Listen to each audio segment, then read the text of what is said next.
উত্তপ্ত নন্দীগ্রাম। কেন্দ্রীয় বাহিনীর হাতে অত্যাচারিত সাধারণ মানুষ। কেন্দ্রীয় বাহিনীর মারে হাসপাতালে চিকিৎসাধীন এক পরিযায়ী শ্রমিক সহ বেশ কয়েকজন। নন্দীগ্রামের কাঞ্চননগরে কেন্দ্রীয় বাহিনীর হাতে অত্যাচারিত এলাকার সাধারণ মানুষ, এমনটাই অভিযোগ এলাকাবাসীর। বেশ কয়েকজন যুবক হাসপাতালে চিকিৎসাধীন।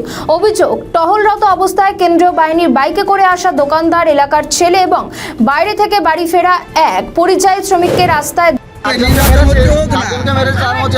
17 বছর বয়স।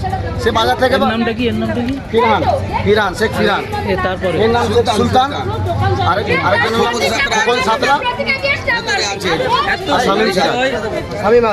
শামীম সরোয়ার। যা ভিতরে যা, বেরোবে না নাকি?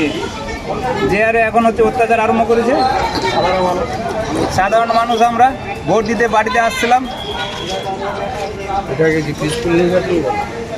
আচমকা মারা।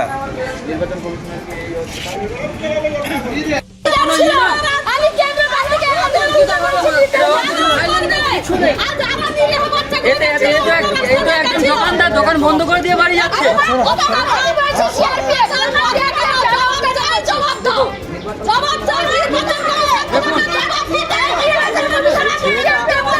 বাইকের গ্যারেজ আছে, সে দোকান বন্ধ করে বাড়ি থেকে যাচ্ছে। বাড়ি থেকে যাচ্ছে, তাকে শেয়ার করে মারছে।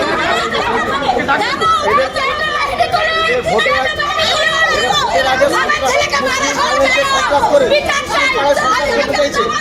মুসলিম পাড়ায় মুসলিম ছেলেরা। আমাদের ভিডিও ভালো লাগলে লাইক ও শেয়ার করুন, কমেন্ট সেকশনে আপনাদের মতামত জানান।